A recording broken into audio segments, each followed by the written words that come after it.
Hello students, welcome back to San Learning. आज है हमारा द वर्ल्ड ऑफ नंबर्स का लेक्चर नंबर 6 और आज हम बात करेंगे इरेशनल नंबर्स के बारे में। So let's start. इरेशनल्स पे आगे बढ़ने से पहले हम सबसे पहले एक समझेंगे एक सिनेरियो को।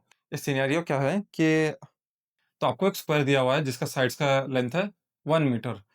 तो हमारे लेंथ के साइड्स क्या है, वो है 1 मीटर। तो ये बन गया आपका 1 मीटर, ये बन गया आपका 1 मीटर। लेकिन उसी में अगर आपको डायगोनल फाइंड करना हो तो कैसे फाइंड करोगे आप यूज करोगे पाइथागोरस थ्योरम को। और पाइथागोरस के थ्योरम के हिसाब से आपका आंसर क्या आएगा, डायगोनल का वैल्यू वो आएगा आपका 1 square plus 1 square, that is आपका आएगा। तो पाइथागोरस थ्योरम के हिसाब से क्या होगा, दैट इज आपका hypotenuse square, that is hypotenuse square equals to 1 square plus 1 का स्क्वायर, जो कि होगा 2। फाइनल वैल्यू क्या होगा, जो h इसका वैल्यू हम लेंगे, तो हाइपोटेन्यूज का फाइनल वैल्यू क्या होगा, वो होगा आपका √2। अब √2 के बारे में हमने स्पेसिफिकली क्यों समझा, क्या आप इस √2 को पी बाई क्यू फॉर्म में एक्सप्रेस कर सकते हो, दैट इज क्या ये √2 आपका रैशनल नंबर है। तो यही से हम बात करेंगे इरेशनल नंबर्स के बारे में। तो कुछ ऐसे नंबर्स होते हैं जो रैशनल नंबर्स के सारे लॉस को फॉलो नहीं करते हैं। सबसे पहला रूल क्या है रैशनल नंबर बनने का, सबसे पहला रूल है पी बाई क्यू फॉर्म में एक्सप्रेस हो, यानी एक फ्रैक्शन की तरह एक्सप्रेस हो। दूसरा आपका रूल क्या है, जब भी आप पी बाई क्यू फॉर्म को एक डेसिमल की तरफ ले जाओगे तो वो या तो टर्मिनेटिंग हो या फिर एक रिपीटिंग पैटर्न में चलते जाए। तो इसको हम आगे समझेंगे। तो अब हम बात करेंगे इरेशनल नंबर्स के बारे में। सबसे पहले तो इरेशनल नंबर्स क्या है, a number which cannot be expressed in the form of p by q, where p and q are integers और q जो आपका डिनोमिनेटर है वो जीरो ना हो, उसी को हम एक इरेशनल नंबर मानते हैं। तो इसका एग्जांपल क्या है, √2, पाई, √5, √10 एक्सेट्रा, यानी कि जो सारे परफेक्ट स्क्वायर्स ना हो उनका स्क्वायर रूट हो। फॉर एग्जांपल क्या √9 हो सकता है रैशनल? नहीं, √9 का वैल्यू क्या होगा, 3 × 3। तो वो क्या होगा, फाइनल आंसर आपका क्या होगा, √9 का वैल्यू 3 होगा। इसका मतलब वो तो है रैशनल। उसी तरीके से इरेशनल नंबर्स में कौन से आते हैं, जो भी आपके नंबर्स हो जिनका आप स्क्वायर रूट्स करने पर एक परफेक्ट स्क्वायर नंबर ना आए, उनको हम इरेशनल्स बोलेंगे। तो इसका कैरेक्टरिस्टिक्स क्या होता है, सबसे पहला कैरेक्टरिस्टिक है नॉन टर्मिनेटिंग, यानी कि जब भी एक नंबर जो आपका इरेशनल होता है और उसको आप पी बाई क्यू फॉर्म में रखोगे तो वो क्या होगा, नॉन टर्मिनेटिंग होगा और वो रिपीटिंग पैटर्न में नहीं आएगा। दूसरा क्या होता है, नॉन रिपीटिंग। अगर आप इस सिचुएशन को एग्जैक्टली समझना चाहते हो तो आप समझ सकते हो बाय द वैल्यू ऑफ √2।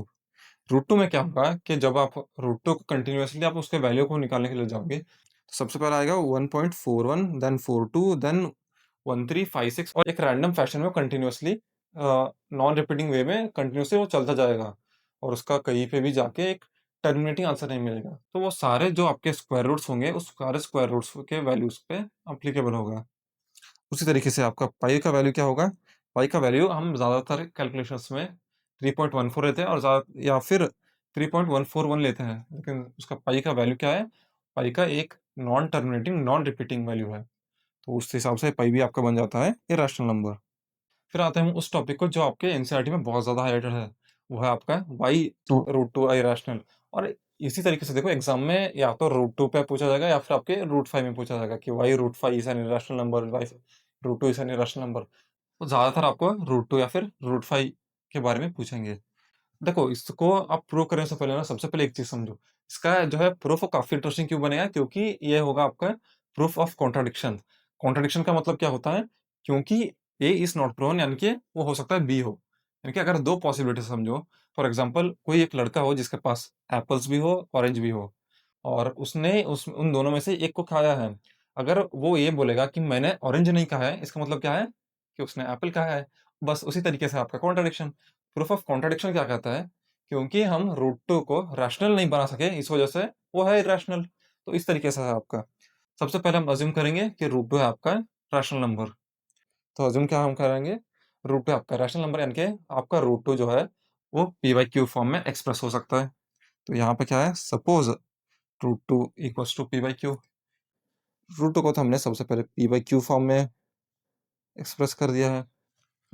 इसके बाद क्योंकि ये अंडर द रूट है तो ज़्यादा आप ऑपरेशन इसमें नहीं कर सकते, तो हम क्या करेंगे, इस रूट को हटाएंगे। करना क्या है रूट को हटाने के लिए, दोनों तरफ आप करेंगे स्क्वायर्स। हम दोनों तरफ क्या करेंगे, square, squaring on both sides. तो आपका आंसर क्या बनेगा, 2 equals to p square by आपका बनेगा क्यू स्क्वायर। तो हमारा आंसर क्या बन चुका है? 2 equals to p square by q square. इस क्यू स्क्वायर को अगर हम एलएचएस की तरफ भेजेंगे तो क्या होगा? P square equals to 2 q square. देखिए आपके पी स्क्वायर का वैल्यू आता है 2 क्यू स्क्वायर। देखो अगर कोई नंबर इंटू 2 हो सकता है, फॉर एग्जांपल 2 इंटू एक एक्स है, यानी कि 2x का वैल्यू क्या होगा? एक 2 का मल्टीपल होगा। मतलब अगर ये p square equals to 2 q square है, इसका मतलब है कि पी स्क्वायर जो होगा आपका वो 2 का एक मल्टीपल होगा। तो उस तरीके से क्या होगा, पी भी पी को भी आप 2 से डिवाइड कर सकते हो। तो इस वजह से हिसाब से क्या बनेगा? पी एक इवन नंबर बनेगा। पी होगा आपका इवन। पी को हम अज्यूम करते हैं 2k के फॉर्म में, और हम सब्स्टिट्यूट करेंगे 2k की वैल्यू को। सो आपका क्या बनेगा? 2 square equals to 2 into q square. इसका आगे क्या वैल्यू क्या बनेगा?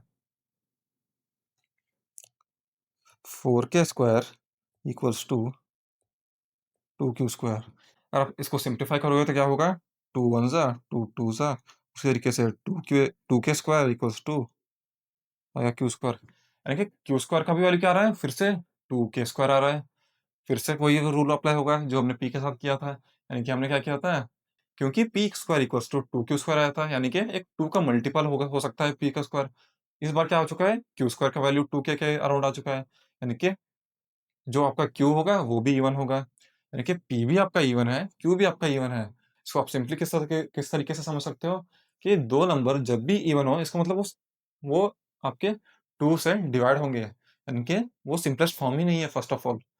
इसका मतलब क्या हो रहा है, हमारा जो हमने अज्यूम किया था ना, अज्यूम तो हमने root two equals to p by q किया था। उसके बाद सारे लॉजिकल स्टेप्स हमने करेक्ट किए थे, लेकिन आपका आंसर क्या हो रहा आ रहा है, एक अजीब सा लॉजिक आ रहा है जहाँ पे दो इवन नंबर्स है, लेकिन हम उनको पी बाई क्यू को सिंपलेस्ट फॉर्म मान रहे हैं। तो इसका मतलब है कि हमारा अज्यूमशन गलत था, और इस हिसाब से आपका और इस हिसाब से आपका जो रूट टू का वैल्यू होगा वो रैशनल नहीं होगा। Root two is not root two is not a rational number. यानी कि इसका मतलब क्या है, क्योंकि ये रैशनल नहीं है तो इसका मतलब है वो इरेशनल है। तो यही इसी को हम बोलते हैं प्रूफ ऑफ कॉन्ट्राडिक्शन, जो मैथमेटिकली ज़्यादातर थीसिस में यूज़ किया जाता है। इसको अगर आप सिंपली पढ़ना चाहते हो तो ऐसा देख सकते हो। सबसे पहले हमने अजम्पशन क्या किया था कि assume root two is a rational number, और रूट टू का रैशनल नंबर लिया था। इसका मतलब तो क्या होता है कि आपका जो रूट है वो पी बाई क्यू फॉर्म में एक्सप्रेस हो, जहाँ पे आपका क्यू जीरो ना हो, और जो आपका पी बाई क्यू है वो तो है एक सिंपलेस्ट फॉर्म। तो सबसे पहले हमने अज्यूम क्या किया था, फिर स्टेप 2 में हमने क्या किया था, squaring on both the sides. तो स्क्वायर करने पर क्या आता है? 2 equals to p square by q square. फिर जब हमने इनको मल्टीप्लाई बाय बोथ साइड्स, यानी इनको और अगर आप फर्दर सिंप्लीफाई करोगे तो आपका क्यू जो है उस तरफ जाएगा, तो 2 क्यू होगा, 2 q equals to p square. तो क्योंकि 2 स्क्वायर आ रहा है पी स्क्वायर का वैल्यू, इसका मतलब क्या है, आपका पी जो है वो 2 टाइम्स ऑफ समथिंग है, इसका मतलब वो तो है इवन नंबर। यानी कि आप समझो कि कोई भी नंबर है उसको अगर 2 टाइम्स करोगे तो वो ज़्यादातर इवन नंबर ही आएगा, right? Must be an even number if the square number is even, so number itself must be even as well.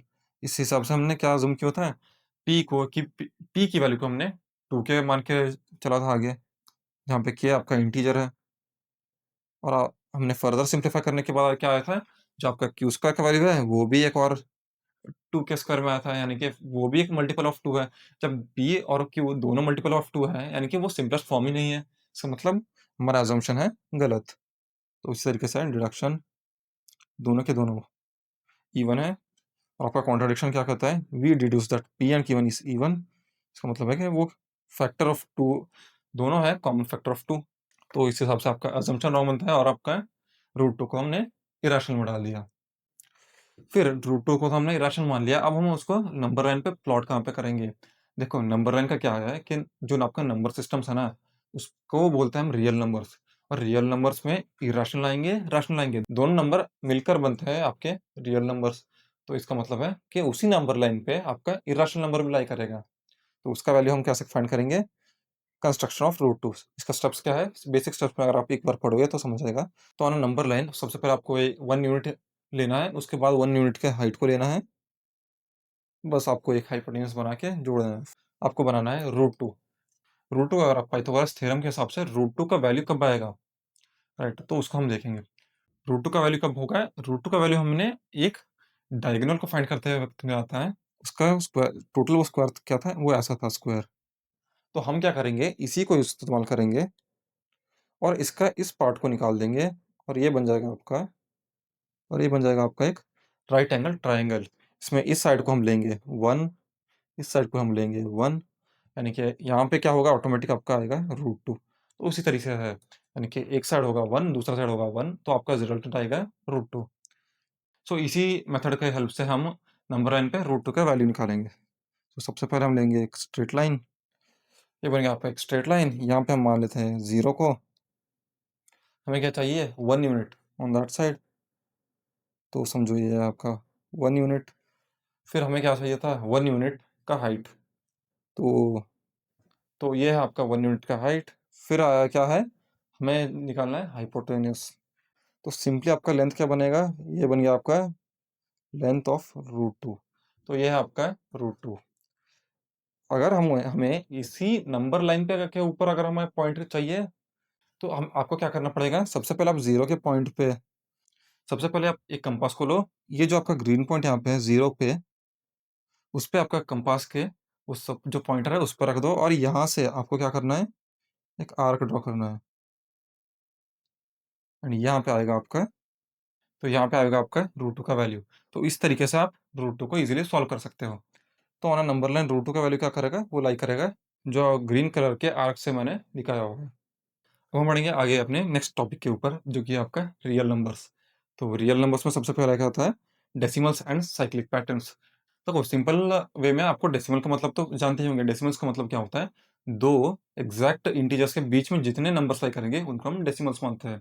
वो एक साइक्लिक पैटर्न शो करते हैं, यानी कि फॉर एग्जांपल कोई नंबर है जिसको डिवाइड करने पर आपको हो सकता है वैल्यू ऐसा है कि 0.111111, 0.2222 इस तरीके से। तो ये क्या है? एक साइक्लिक पैटर्न दिखा रहा है, बार-बार 1 1 ही देते जाया जा रहा है।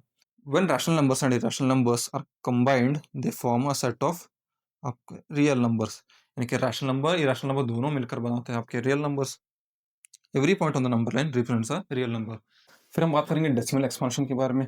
तो डेसिमल एक्सपांशन का मतलब क्या होता है? The easiest way to identify number is observing by its decimal expansion. यानी कि देखो, जो हमने इरेशनल नंबर्स और रैशनल नंबर्स के बीच में डिवाइड किया था, यानी कि नंबर्स को जिस तरीके से हमने डिवाइड किया था उसका बेस क्या था?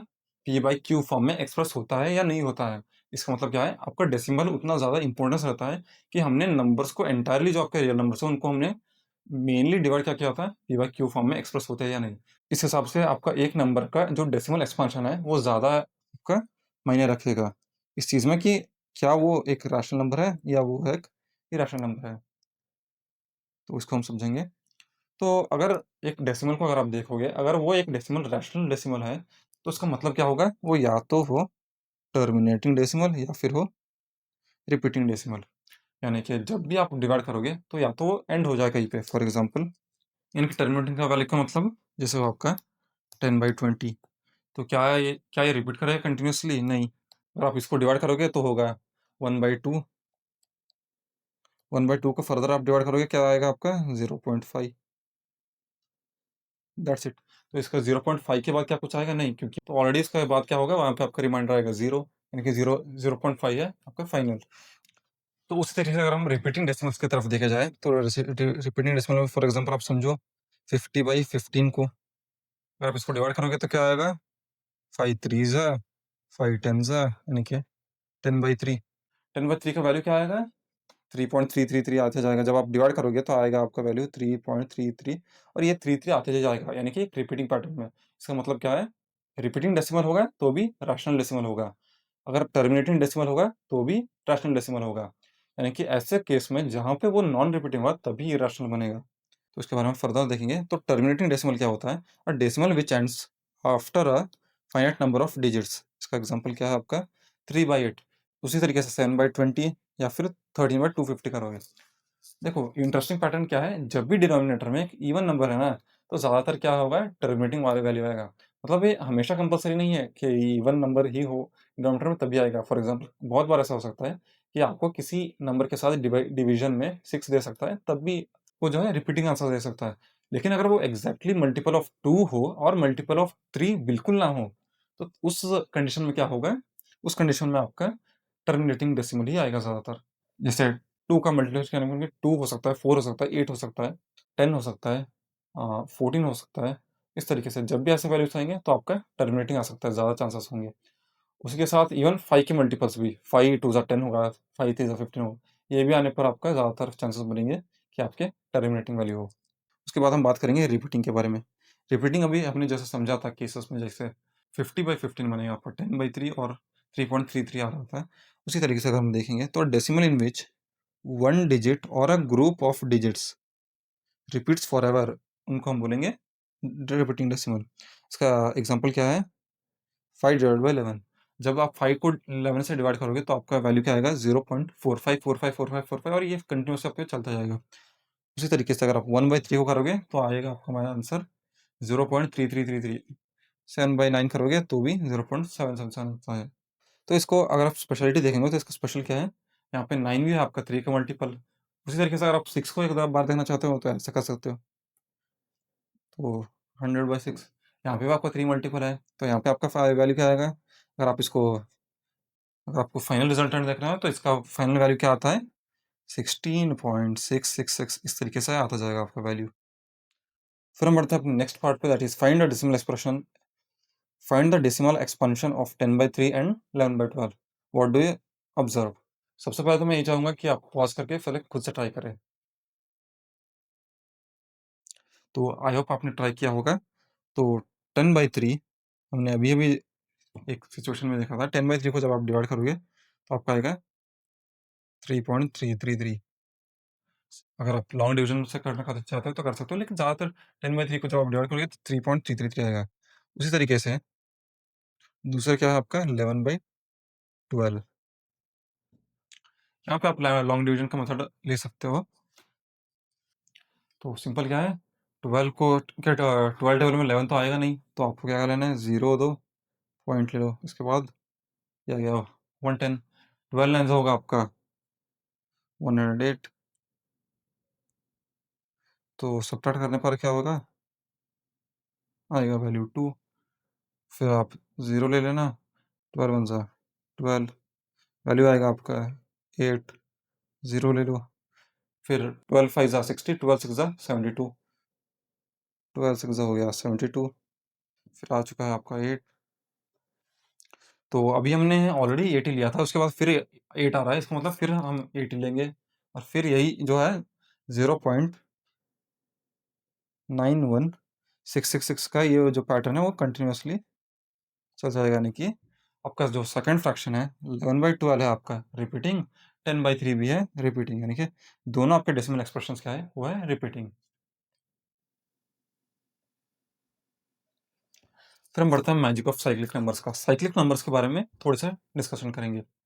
साइकिल का मतलब क्या होता है? साइकिल का सिंपल मतलब होता है कि एक नंबर कंटिन्यूअसली वो एक ही पैटर्न में रिपीट करते हुए जाए। उसी तरीके से एक डेसिमल के जो वैल्यूज आएंगे कंटिन्यूअसली पॉइंट के बाद, वो अगर रिपीट करते हुए जाएंगे एक ट्रेंड में, उसी को हम बोलेंगे साइक्लिक नंबर। तो जैसे अगर आप 1/7 को डिवाइड करोगे तो कैसे जाएगा, 0.142857 तक जो है वो सेम जाएगा। फिर होगा इसके बाद वही सारे numbers as it is repeat. फिर आप तीसरी बार करोगे तो तीसरी बार भी ऐसे ये चीज़ हो सकता है रिपीट। तो इसका मतलब होता क्या है, कंटिन्यूअसली ये रिपीट करते हुए जाता है, तो इसी को बोलते हैं हम एक साइक्लिक नंबर। तो इस पर ना ज़्यादातर क्वेश्चंस पूछा जा सकता है, लाइक आपको इजीली पूछा जा सकता है कि जो आपका 1/7 का वैल्यू है, तो उसी तरीके से 1/7 के वैल्यू को देकर आपको 2/7 का भी वैल्यू निकालने को पूछ सकता है। 3/7 के वैल्यू को भी निकालने को पूछा जा सकता है। तब आप 3/7 को कंटिन्यूअसली लॉन्ग डिवीजन मेथड में करने की कोई ज़रूरत नहीं है। ज़्यादातर क्या होगा, 1/7 के वैल्यू को दिखा के 3/7 को पूछा जाएगा। तो उस पे क्या करोगे, डायरेक्टली जो आपका 3 इंटू 1/7 करोगे। लेकिन 3 इंटू 1/7 बहुत सारे लोग क्या कन्फ्यूज हो जाते हैं, 0.148527 ऐसे ही वो कंटिन्यूअसली, मतलब वो एंड को ढूंढता है कि जहां से आप शुरुआत करो, लेकिन ये एक एंडलेस है। इसका सिंपल मेथड क्या बनेगा, आपको क्या करना है, जो आपके पहले 3 डिजिट्स है ना, फिर पहले 2 डिजिट्स को लेके 3 से मल्टीप्लाई करो। जैसे ये तो है आपका 1/7, 1/7 का वैल्यू ये है, लेकिन 3/7 का वैल्यू क्या होगा, सिंपल है, जो आपका पहले 2 डिजिट्स है ना, वो 0.148527 1.2857। ये जो आपके पहले 2 डिजिट्स हैं, उन 2 डिजिट्स को ही 3 से मल्टीप्लाई करो। 3 इंटू 14 क्या होगा? 14 3 होगा आपका 42। तो 14 3 होगा आपका 42। आपको क्या करना है, यहाँ पे है आपका 42, इसके बाद क्या है 8 5 7 1, फिर वापस आना है, साइक्लिक है ना, तो साइक्लिक को फिर वापस आना है। उसके बाद आपको क्या करना है, यही ये लगा दिया 0 पॉइंट, तो ये बन गया आपका 3/7 का वैल्यू। उसी तरीके से अगर 4/7 हो तो सेम है, 4 इंटू 14 क्या होगा 56 होगा। यहाँ पे क्या 56 है, 57 है डायरेक्टली, 57 को ले लो ना, 5 7 1 4 2 8, और इसी तरीके से वो सेम पैटर्न में जाएगा। इसी तरीके से आप खुद से एक बार 6/7 को करना। तो फिर आते हैं हम इरेशनल डेसिमल्स के ऊपर। अब तक हमने रैशनल डेसिमल्स के ऊपर बात किया था। रैशनल डेसिमल्स में हमने क्या कंक्लूड किया, सबसे पहले तो नॉन टर्मिनेटिंग और रिपीटिंग वैल्यूज आएगा, यानी कि अगर नॉन टर्मिनेटिंग होगा तो रिपीटिंग होगा, तो वैसे ही वो रैशनल नंबर बनेगा, राइट। तो इरेशनल में क्या है, ये डेसिमल एक्सपांशन में क्या होता है, कभी वो एंड नहीं होता है और कभी रिपीट नहीं होता है। जैसे आपका √2 का वैल्यू है, √2 का वैल्यू एक कॉन्स्टेंटली वो किसी पैटर्न में वो रिपीट नहीं होता है, वो एंडलेसली चलते जाता है, 0.142432 ऐसे कुछ भी जा सकता है आगे। उसी तरीके से आपका पाई का वैल्यू है, पाई के वैल्यू को ज़्यादातर तो हम 3.14 लेते हैं, लेकिन जो पाई का वैल्यू है वो कंटिन्यूसली आगे चलता जाएगा, वो एक नॉन टर्मिनेटिंग नंबर है। तो इसके साथ हम अपने इस कंपैरिजन टेबल को देखेंगे। सबसे पहले हम देखेंगे रैशनल नंबर्स और इरेशनल नंबर्स के बारे में, जो अब तक हमने पढ़ा है उस हिसाब से। दोनों तो आते हैं रियल नंबर्स में, राइट। फिर आता है रैशनल नंबर्स की तरफ, तो रैशनल नंबर्स क्या होते हैं, टर्मिनेटिंग होंगे, इरेशनल होंगे आपके नॉन टर्मिनेटिंग। ये आपके रिपीटिंग हो सकता है, अगर वो नॉन टर्मिनेटिंग होगा तो रिपीटिंग होगा, लेकिन ये आपके रिपीट भी नहीं करते हैं। और ये cannot be written as p/q form, और ये p/q फॉर्म में रिप्रेजेंट हो सकता है। रैशनल का जो फाइनल कंक्लूजन बनता है वो 3 पॉइंट्स में बनता है, ना कि सिर्फ p/q फॉर्म में। एंड आई होप अभी तक आपने सारे कॉन्सेप्ट्स को समझा हो। अपने नेक्स्ट एक्सरसाइज में हम सारे के सारे एक्सरसाइज क्वेश्चंस को सॉल्व करेंगे। और इस वीडियो के लिए इतना ही। अगर आपको ये लेक्चर पसंद आया हो तो ज़रूर लाइक करना और इस चैनल को सब्सक्राइब करना, ताकि आपको अगले वीडियोस का बहुत जल्दी अपडेट्स मिलते रहे।